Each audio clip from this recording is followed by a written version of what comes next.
I told, asked Jill if I could introduce myself, that way I can just tell you whatever I want to tell you. No, I've been around Union County and New Albany so much, and that maybe I don't need an introduction as such as, but I will tell you, my name is Stanley Wise. I'm a retired county extension agent. I was here for 15 years in Union County, and I moved, my home was in Pontotoc County, and I lived right in the edge of Union County, and I've lived over there since I moved back here from Corinth in 2000.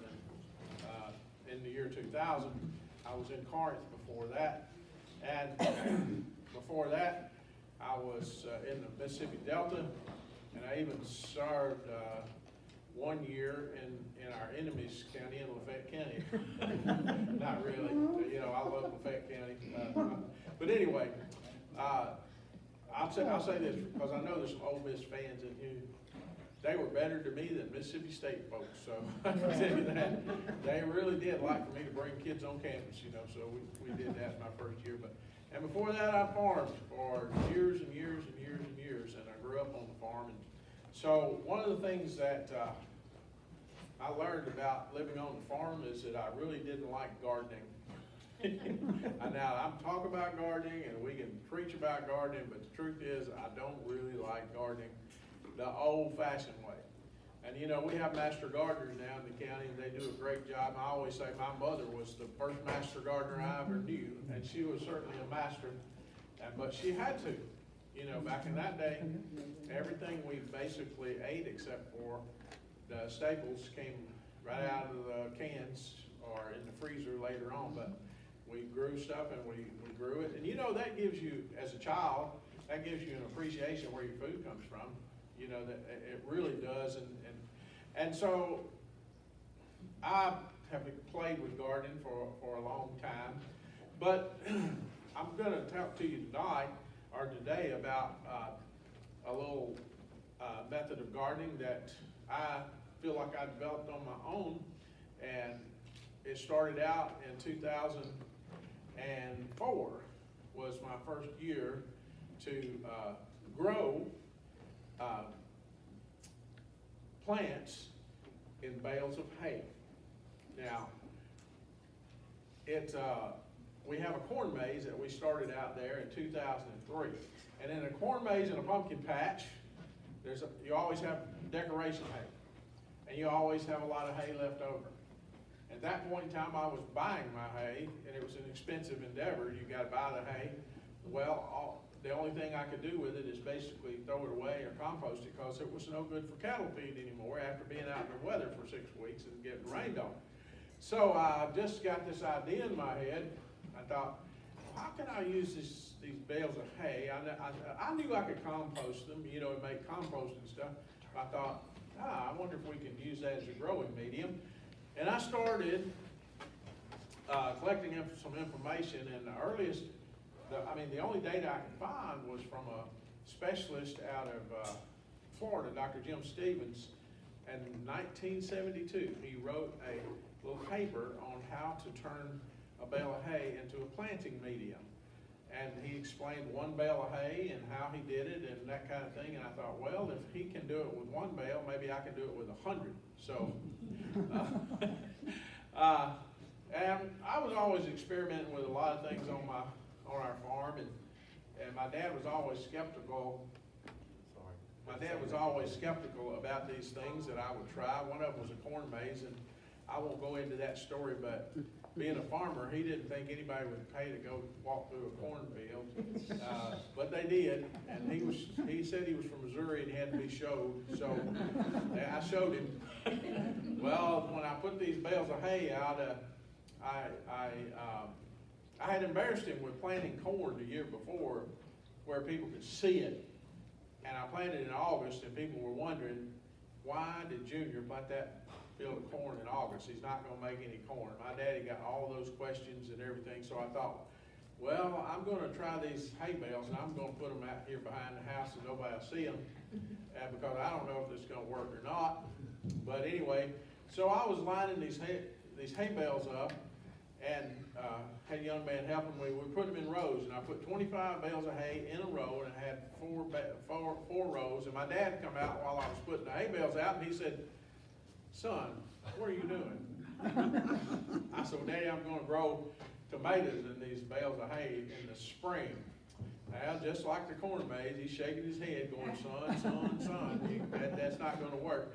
But anyway, I went ahead and I said, "Well, Daddy, I'm going to try it." He said, "You're never going to get enough water in that hay. It's never going to, that hay will dry out and you'll never get enough water." What my dad didn't understand was that the bale of hay actually becomes a raised bed mulch. That's how this is. This is just a raised bed mulch. And so, but anyway, I put those tomatoes in there, and I put a drip system on them to make sure I could water them. And so it rained all spring long, and I only had to turn that drip irrigation system on twice. And all of our neighbors' gardens drowned out.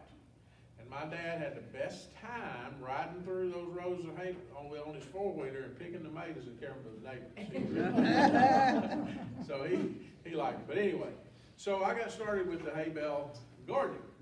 And I'm going to tell you something, it's become popular. If you do a Google search now on gardening with a bale of hay or straw bale gardening or hay bale gardening, you're going to come up with all kinds of stuff.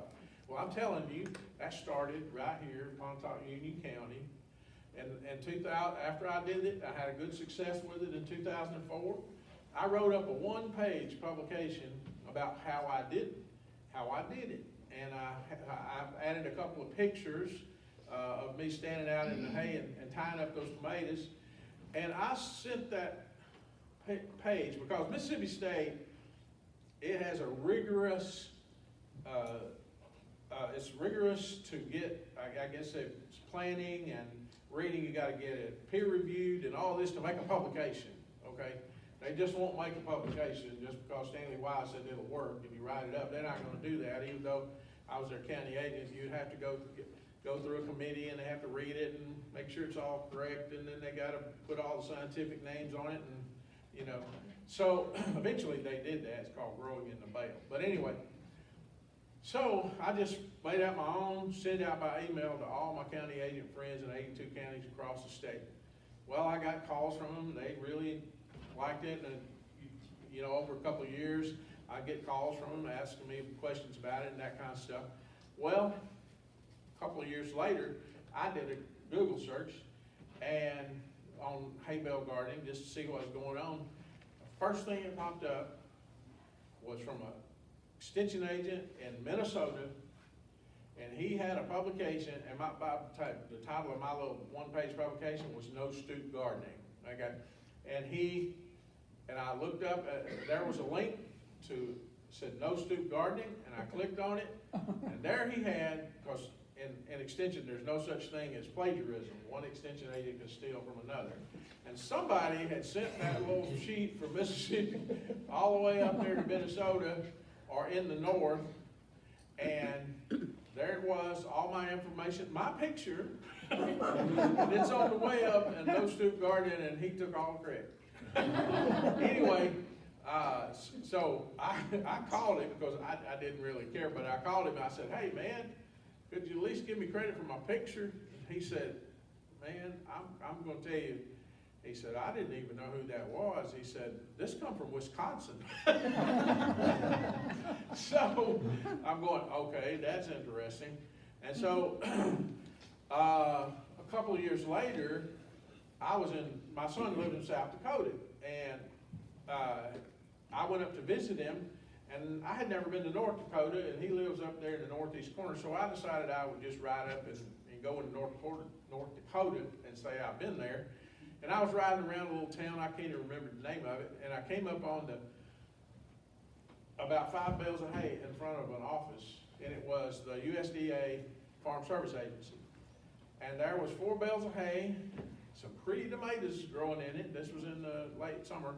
Some pretty tomatoes growing in it. And I thought, look at there, they've got this thing, they're doing it up here at north. And so I stopped to look at them, And as I was looking at them, this lady comes out, the clerk, and she says, are you interested in some information about that, the hay bales? And I said, sure, I had no clue.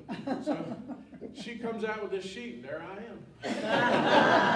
There I am. I said, I was in the overall, so I guess you could make the connection, but I never embarrassed her and said anything. I said, well, thank you very much. I appreciate the information. But it had gone out far and wide. That's why I know it started right here in Union County, because my picture was there. Well, one more thing about that. So about 2006, I get my son, who was editor of a farm paper up there, like our Delta Farm Press is here. He was the editor of that. It's called Green Sheet Forum, Ag Forum. And he called me up and he said, Dad, I got something here in the mail you might be interested in. I said, okay. He said, there's a guy that wrote a little publication that you can download and pay $15 for it. It's called Straw Bale Gardening. I said, okay, that's cool. He said, Dad's got your pictures in it. So anyway, so I hope he made $100,000. But anyway, he had my picture. I didn't call him. I just let it go. That old man with overalls in that book, that's okay. But anyway, so that's how the hay bale gardening craze got started. And it got started right here in the area because it was an experiment. And Lynn, he and I talked, he said, I bet you've raised tomatoes in every which way. Listen, I've raised tomatoes so many ways, and I can tell you how not to grow them. That's for sure. Now, we're not talking about tomatoes. We're talking about growing in this medium called hay. And it's a raised bed mulch. And I'm proud to show you this. But I got one more thing to tell you. It's kind of funny, because I wore overalls today because I'm going to be handling some hay after a little while and kind of show you a demonstration. But last spring, we did some field trips on our farm, and we were teaching young kids about plant and soil science.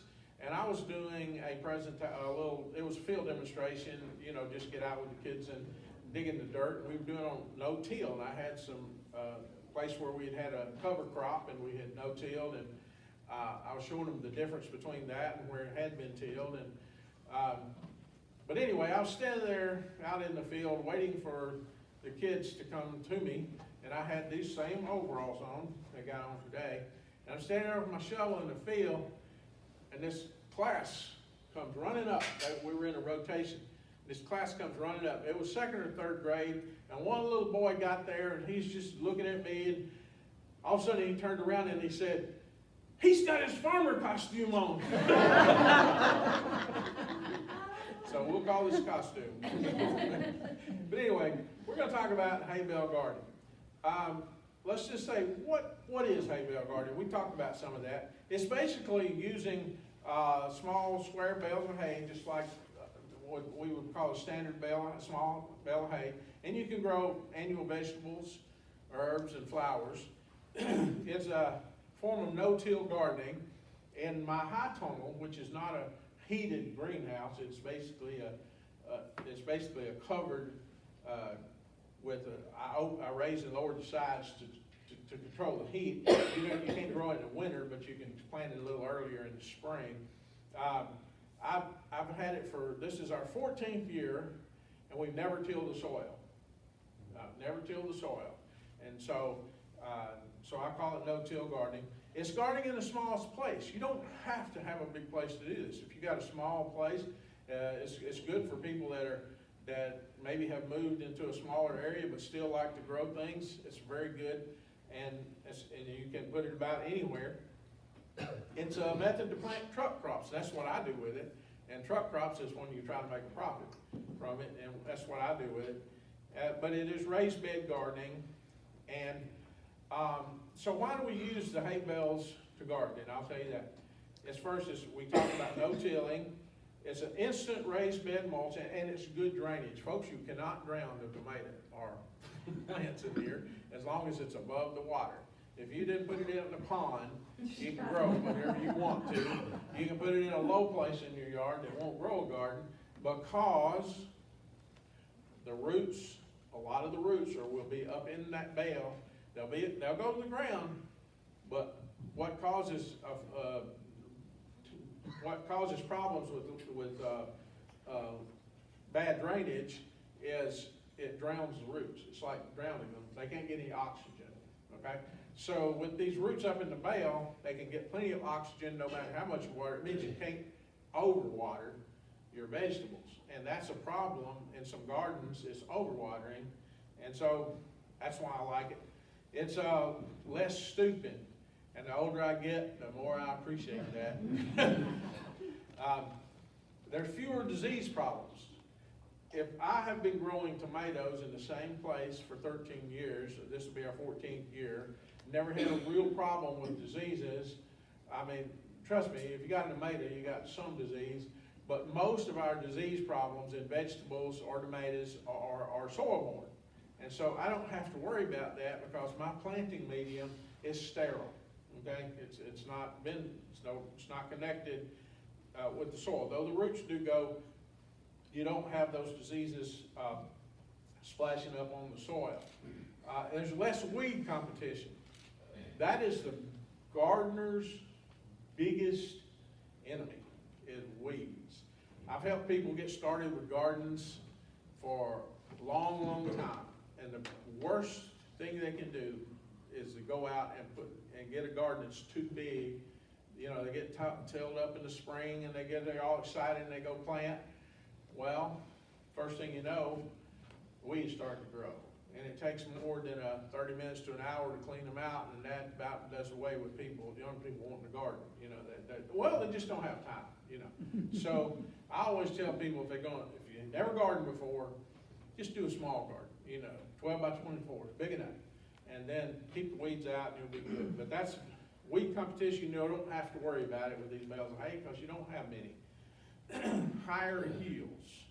On my bale of hay, inside the greenhouse, inside the hoop house, I get 3 times my field cultivated tomatoes, 3 times the yield. On my outside bales of hay, and this is all because of diseases, but on the outside of that, I get about 2 times the yield from a standard growing garden. So it really is a way to get higher yield. And you can have more leisure time. You don't have to work so much in the garden if you want to grow that. Okay, what types of bales of hay to use? Well, I'm going to tell you that my friend there that did his publication on straw bale gardening, he hadn't had very much experience with growing in the bale because straw bale is very hard to get ready and conditioned for planting. It is so porous that the water runs through very quickly. It does dry out. It doesn't have time to keep it moist. It doesn't keep the bale moist enough to get that bacteria going and composting. It will work, but it takes a lot longer time to get the bale ready. So straw bales are best. That's what he said. I'm telling you, they are uniform. They're going to have fewer weed seed, but it takes a longer time. So if you use a straw bale, I'm going to tell you how to get a bale of hay. Get a bale of hay, a dry bale of hay, ready to plant in 3 weeks. Okay? With that straw bale, you might as well say 2 months. You better start ahead of time. Okay. Any type of grass hay will work. It can be a fescue, Bermuda, Byhalia, crabgrass, whatever. Here's the thing. Know your source of the hay. So when you buy the hay, you need to ask the person, have you sprayed this with any herbicides? And if they say, oh, I've used Roundup and I've used 2,4-D, you're fine. If they tell you any other name that says it could be Glazone, it could be Pasture Clean, it could be any other name, don't use it, okay? Because a lot of those newer type herbicides are very potent and they stay around a long time in minute quantities and tomatoes can't stand them. As a matter of fact, they'll go right through that grass into manure of a horse or a cow.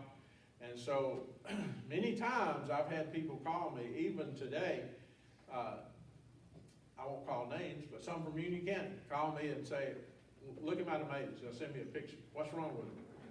I said, did you use manure? Yeah, I did. I said, did you get them from a horse farm? Yeah, I did. from my own.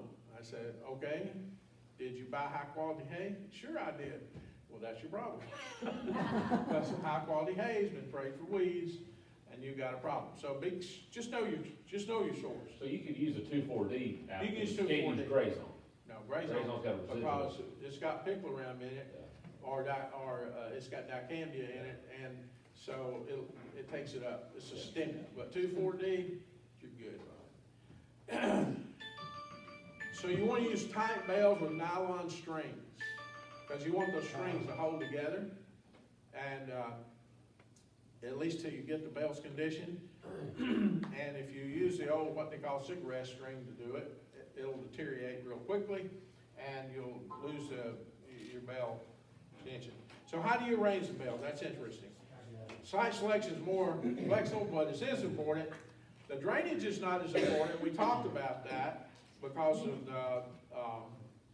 the way that the roots are up in the bale. A lot of the roots are, and they get plenty of oxygen. You want to select a site, and here is the key to growing any type of summer vegetables. Look at that number, 6 to 8 hours. Do not plant it if you're going to get 4 hours or 3 hours. Don't plant in the shade, because you're not going to have good luck off of almost any vegetable. You may get some fruit, but it's not going to be quality, and it's not going to be quantity. So the minimum is 6 hours of sun. You can arrange it in rows or any of the patterns of your choice. I'll show that to you. Here is somebody that picked a place right behind their shed. This is Stanley Wise's crew. And we're just setting them out in the field. This is several years back. My brother and my brother-in-law were setting out bales of hay. But you can arrange them in about any way you want to. I'm going to show you some pictures here in a few minutes of some. And so how do you position that bale?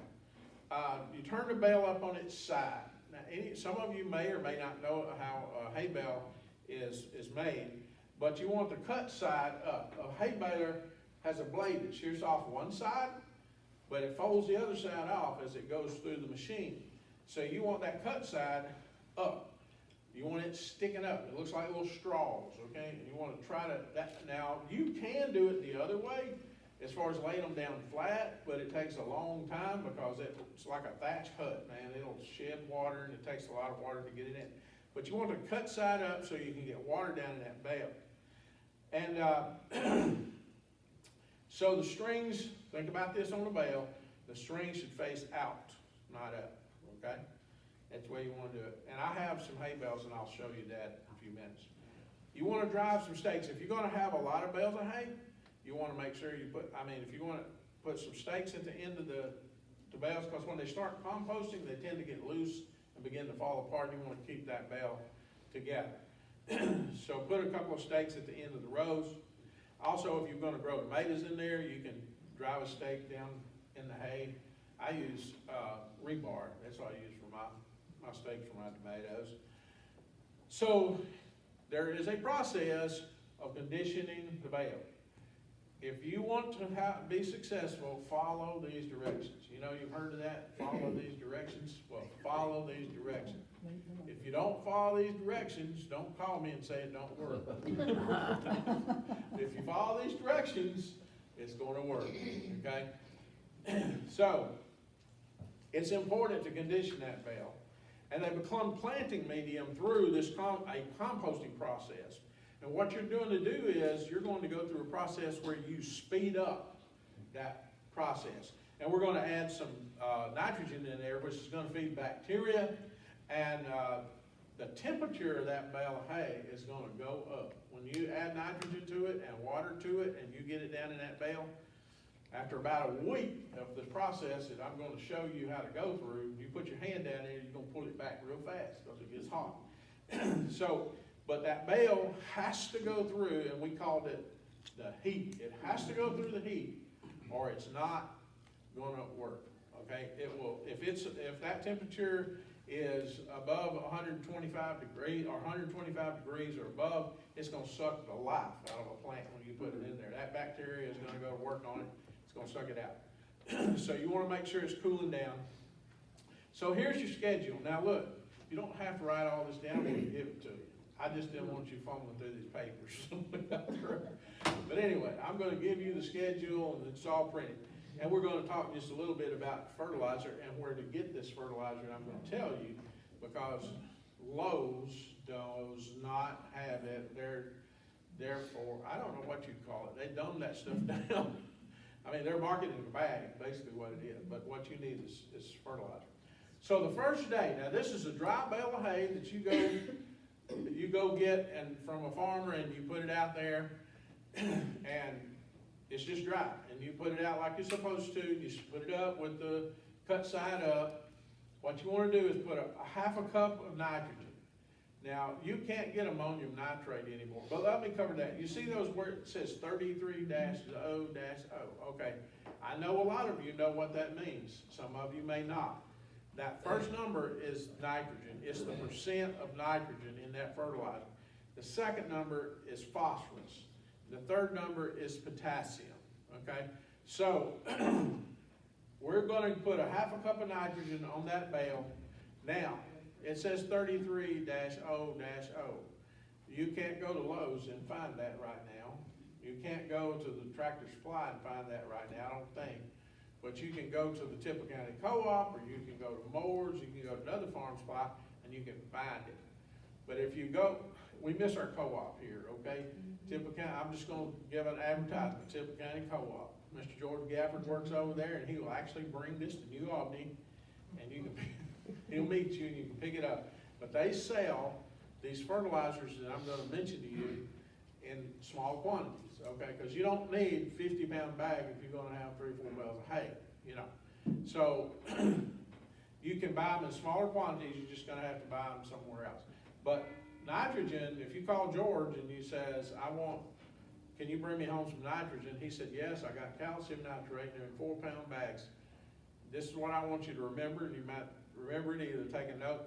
It's only 15% nitrogen. It's only, that number will say 15 rather than 33, so you want to double that. You want to put a cup instead of half a cup, okay? That's what I need you to remember.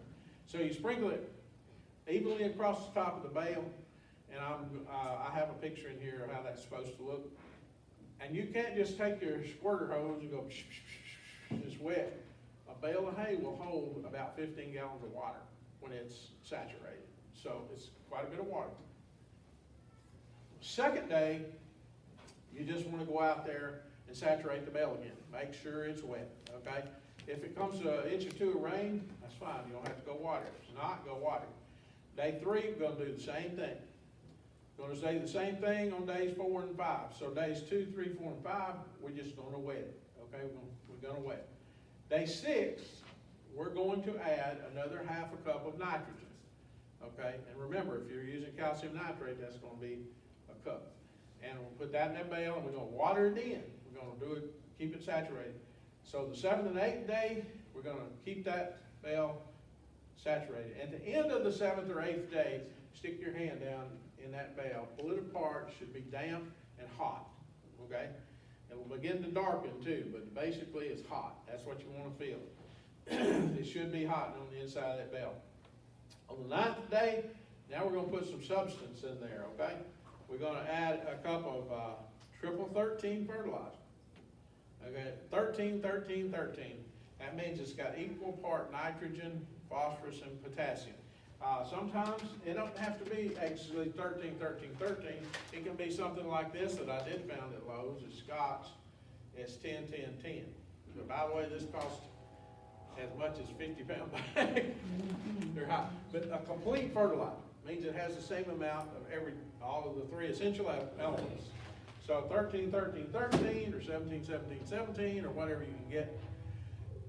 And then a 1/4 cup of potassium. This is important because a tomato, particularly if you're growing tomato, but you can even count this on summer vegetables, they need 4 times as much potassium as it does nitrogen. Most people put nitrogen, but they forget about the potassium, and I'll get people calling me and saying, hey, my tomatoes just growing and growing and growing, they fruit and they bloom and they look so pretty, and I tell them, you didn't whip it. Now, you put plenty of stuff to grow, like Stanley's been eating a lot of sweets, you know, you can tell, but we didn't put enough stuff to bulk it up, So the potassium is what bulks it up and keeps it healthy, and it'll also put it in blooming. So that O60 potassium is what we're looking for, and the co-op in Temple County does have that. And you water it into the bale. So that's on day 9. We're gonna put all that on there, and we're gonna water it in. The next couple of days, we're gonna keep it saturated with water again. And then in the 14th day, we're gonna check the interior of the bale, okay? We're gonna check the interior of the bale. We're gonna put our hand down in there. We did that on the 7th day, and it was hot. Now we wanna put it in there. It may be warm, but it shouldn't be as hot, and it's cooling down. That's the last step before you're planting, is now we want to cool down. My suggestion, this is 2 weeks. My suggestion is to keep watering it for another week, okay? We've got 3 weeks. That way we are assured that we got, the bale is conditioned and ready to plant something. So, that's basically how you condition that bale. And nature can assist your conditioning, and we'll talk about that in a minute. But that's how it looks when you put your fertilizer across the top of the bale. You just sprinkle it. You don't want to pour it in one line. You want it to go all over. And so when it rains, it pulls it down, and it will move throughout the bale and get plenty of nitrogen there to feed that bacteria. But nature can assist you. This is, to me, is the easier way to do it, okay? This would be if you wanted to get ready for planting. The one we just discussed, you really need to do that now, condition your bale now. But we're gonna start planting our summer vegetables I'll say this again, I'm gonna tell you this. Don't plant tomatoes before the 20th of April. You might get by with planting April 1, but you might not. On April the 15th, we still have in Union County, Mississippi, a 50% chance of having a frost. Okay, tomato cannot stand the frost. Now you can plant green beans and they'll be fine, but corn and all that. But anyway, April the 20th, by the end of April, that's only 15 days later, that chance goes down to 10%. Okay, so I always say the 20th of April, you're pretty much assured you're gonna be okay. But anyway, nature's can assist. We'll do that, start early in the winter. Put your bales of hay, you're outside in the winter, January, even December, whatever you want to put it out. And let the rain, just rain feed. You don't have to worry so much about that nitrogen because water is going to do the job for you. So you keep it, let it rain. About the 1st of February, add that half a cup of nitrogen that we talked about, about the 1st of February, and then put another cup about the 1st of March, and then on the 15th, add that triple 13, and add that potassium, and then by your 15th of April, that bale should be ready to go. There's just got to be enough rainfall to carry it in, and we get a lot of rainfall in those months and periods of time. And if it hasn't rained, make sure you water it. But nature can do that. It does a good job. We do that a lot on our farm, but I grow in a high tunnel, so that means I'm covered. So if you come out to my place now and look at my bales, I have a sprinkler in there, and it's keeping my bales soaked. And I did the conditioning process that we covered, and I have a sprinkler in there, and I keep it soaked because I have probably 300 bales in that high tunnel. But anyway, or 200 bales. So this is what it should look like, a dark, and you can plant stuff into your bale hay. If you get a little coat of grass, okay, sometimes you might, the particular kind of hay you get, if you got some fescue or ryegrass or something, and you might get a little coat of grass on the top of that bale. It will not hurt it to spray it with Roundup, okay? And you can kill that out, and the Roundup won't hurt that plant as long as you wait a few days, okay? As long as you wait a few days. You don't want to you don't want to spray it and then plant it the next day because there might be a little residue when and you might touch it to that plant. if anything green, Roundup will affect it. If it's not green, it won't bother. But anyway, so if it's got some grass on it, you can. If not, you're ready to go. So we get time to plant what we're gonna do. All right, so a bale of hay will handle 2 tomatoes, a normal bale of hay. Now my bales that you're gonna see today that I have in my truck are half bales, okay? I bale them so that they're not so hard, because I use them for decorations. So I bale them so they're not so hard and heavy to handle, so I'll just put half bales out. So you're gonna use a spade or a other tool to open up the hole. You're gonna put that plant down there as deep as possible. And with a tomato plant, you only want a few leaves visible. And you can fill in around the plant with potting soil, but if it's good and dark and moist, you won't have to, okay? But if it's moist but not quite so dark, you might want to put a little bit of potting soil in there to cushion it in case it's still actively composting right there in that area. But we take a little hay fork, I call it a hay fork, and our manure fork, and we push it down in the bale and we pull it apart. I think I got pictures in here. If you look on that, if you're gonna put other crops in there, like seed, you wanna put some potting soil on the top of the bale to give something for the seed to germinate in. If you can tell from this slide, let's see, I'll put my cursor over it. There we pulled apart the bale. You see how dark it is in there? That's perfect. And here's the tomato plant that's laying up there. And then we see how far the tomato plant's down in the bale. And then all we do is just let it close back up. You pull it apart and then it goes back up. It's pretty simple. Okay. Is this ready to plant? It is not. I don't know where that is. I found that on the web. But that's not Stanley Wise, and that bale hay is not ready to plant.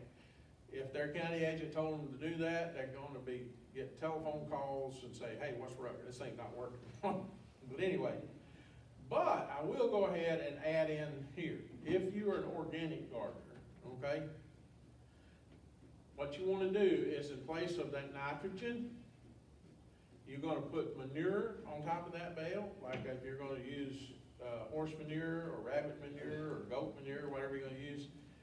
Instead of a cup, you're going to use 6 cups, okay? It just takes more of it to do the same thing.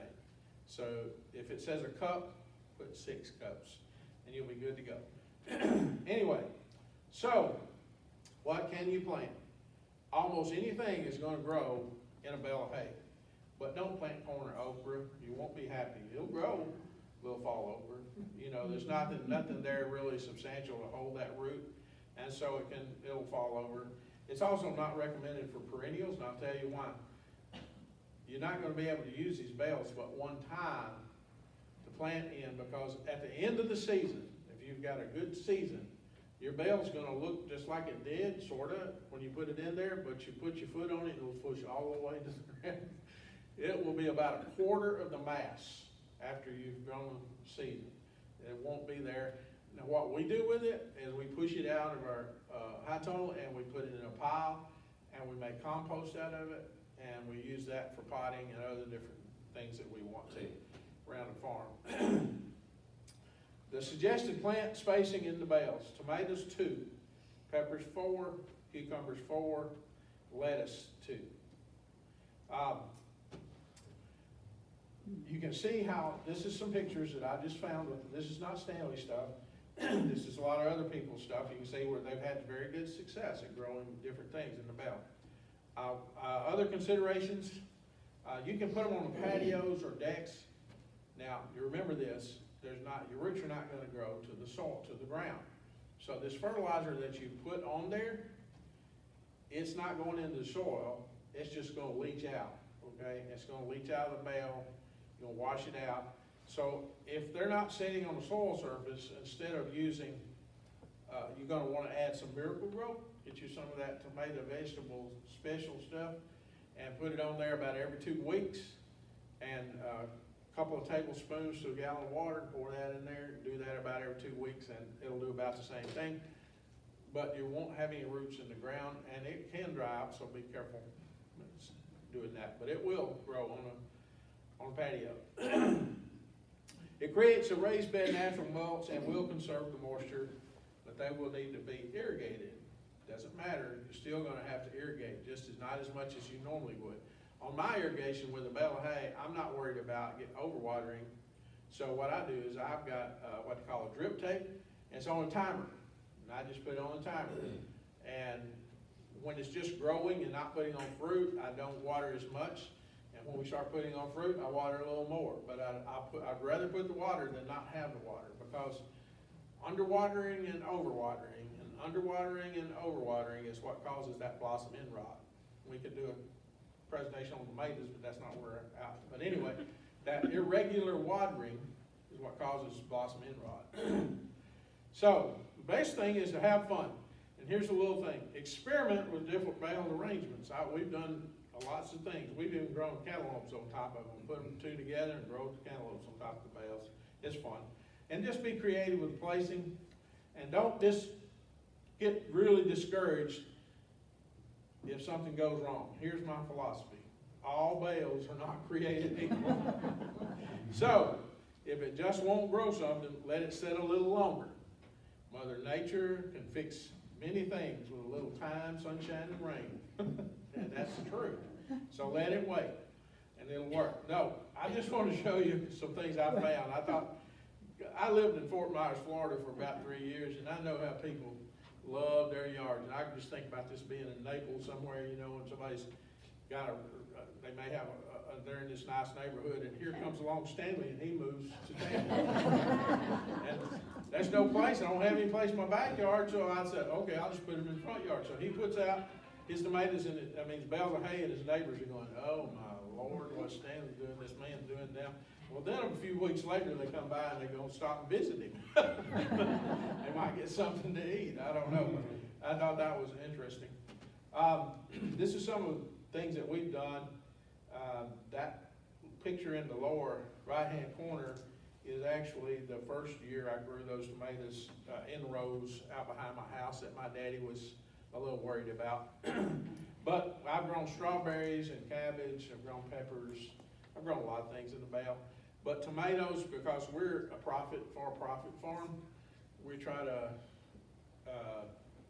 plant the highest value crops we can in the small space. So that's what we do in the high tone.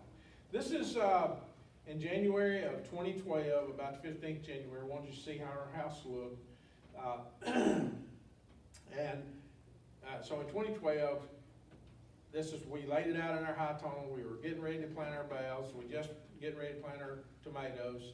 About the 5th of March, we were conditioning those bales. And about the 5th of March, we put the tomatoes in there. Now what my brother-in-law doing, James Hall, he's doing there is mulching it between the bales so that we didn't have to worry about the weeds growing up. Now I just use a lawnmower to weed eater. But anyway, that's what he's doing. We had some old hay and he was just putting it down there and mulching it. Well, on the 20th of March, that's what it looked like about 2 weeks later. You can see the difference. We started tying up our tomatoes. By April 1st, look at the tomatoes. That's how they looked on April 1st. By April 20th, that's what they looked like, and we had the first tomato on 2012 on the 26th. We had the first tomato turning, so that's pretty early for tomatoes. In 2011, though, we were a little bit later, and on June 3rd, we had a really good, healthy crop of green tomatoes, and we were picking a few, but not a whole lot. But what we want is that right there. Yes, ma'am? So can you plant earlier in the year if you have a greenhouse? If you have a greenhouse or a high tone, that's another topic for discussion, but that works really well. You can get about 3 weeks to a month earlier planting if you do that. The only thing is, like right now, if I put I will put my tomatoes in my bales of hay about the middle of March, okay? And so, but I've got to be prepared to add some heat, because there's a great possibility that temperature is going to drop down. Now my greenhouse will keep it plenty of warm at 50 degrees. I'll leave the house closed down, like the sides will open up and close. And on the 20th of, the 50 degrees, if it's above 50 degrees, I'm gonna raise them because it gets too hot. It'll get real hot in there. If it's below 50, I'm gonna pull them down. If I know that it's gonna get down below freezing, it'll stand it without adding any heat down to like 32 or 30 to 32 degrees. But if it's gonna drop down below 30, I'm gonna put a bullet heater in there with some diesel fuel, and I'm gonna keep it temperature up so they won't freeze. But anyway, normally if I plant them about the middle of March, I can pretty much do it with my raising up and down, but I will be prepared to add some heat. So, with that, got any more questions about this? If not, we can take a break and then go outside, and I got some bales in the back of my truck, and we'll put them wherever Jill wants them, and we will add some fertilizer, and we're gonna let Mother Nature take care of this. And I'll come by and keep a check on them, Jill, so that you can have some really nice looking tomatoes.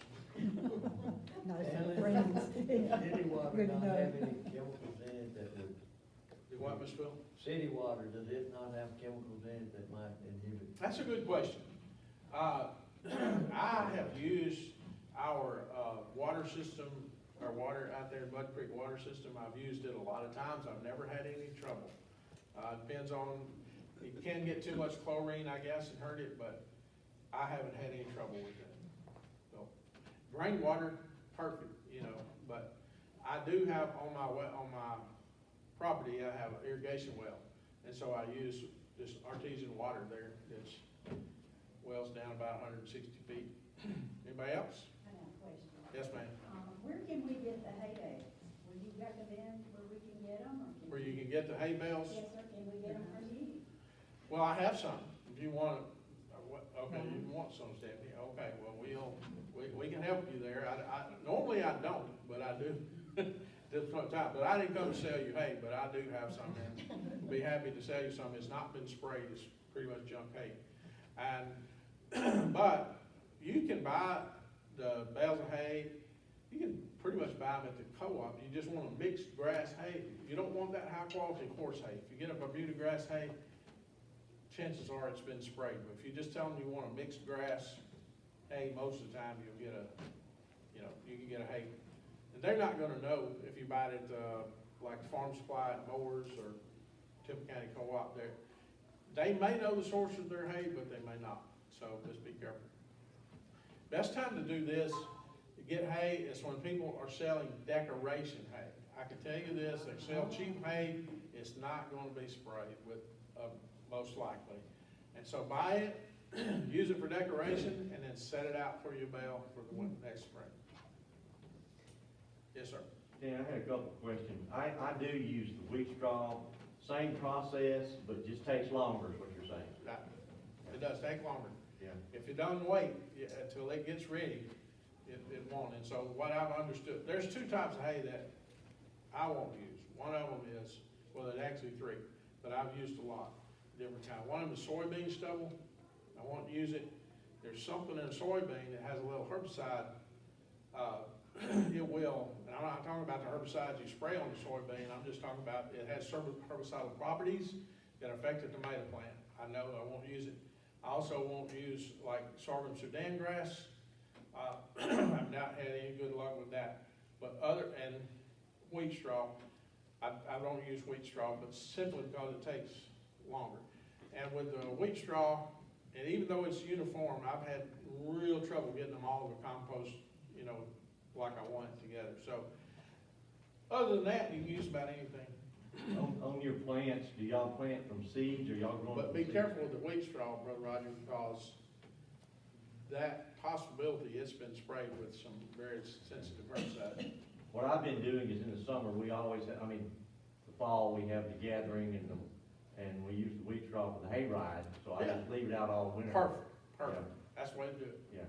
On your tomato plants, are y'all planting from seeds or are you buying local plants or? Okay, on my tomato plants, I do not grow my own plants. That's a whole different ballgame, setting up for growing plants. And as many plants, we use a lot of tomato plants. I don't grow as many tomato plants as I do. I sell some, and then we let the kids pot them up in the spring when we do the spring field trips. And so I buy them from a greenhouse over in Coleman, Alabama. and they'll grow whatever I ask them to grow.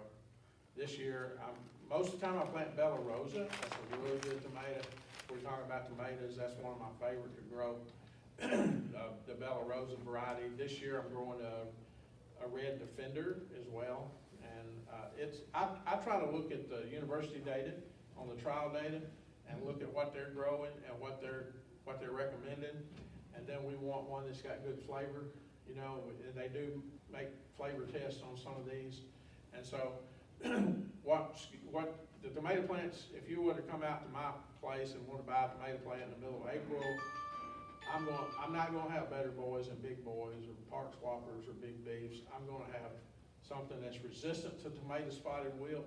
Like I said, that's a whole other presentation. But tomato spotted wilt virus is prevalent in our area. It takes a lot of our tomato plants out, and there are a few varieties that are resistant. And it's carried by thrips, and you can't control it. There's nothing you can do to put on your plant to control it. And so, that's the reason I use it. Stan, do heirlooms do good in it, do well in it too? Heirlooms will do great. Okay. Yeah. It's like that purple Cherokee. I've seen lots of different people, you know, having really good luck. They grow about anything in that bale. Okay. It's just getting it ready. That's the whole point. Getting it ready to go. And it'll grow. Do you know if there's any native grasses that would work well? Ma'am, Do you know if there's any native grasses that would work well, I say? native grasses, any of your native grasses will grow well, but getting a native grass in Mississippi is hard. Because even Bahia grass and Dallas grass that we consider native is brought in here, but yes, to answer your question, yes. I've planted in native grass, trust me, and I don't even know what I'm growing it in, but it works. What about yellow squash? Will it grow? Yes, sir. There's some, Yes, sir. It will. You just remember it vines, unless you can plant a bush squash, look for a bush squash, and it'll do a lot better in that bale, but it will vine, you know, as long as you got room for it to go. And they don't have to be in rows now. You can plant them in a circle if that's what you want to do. You know, you can do whatever you want to that bale. And you said you just weed eat between the bales, or? I do. We do between the bales. Sometimes I'll use a herbicide, depends on the situation, but most of the time it's just easy for me to take a weed eater and go through there. And, you know, people ask me if I have any, if my crop is GMO. Well, there's no such thing as GMO tomato. Okay, so you ain't gotta worry about, if you buy tomato, it's gonna be non-GMO.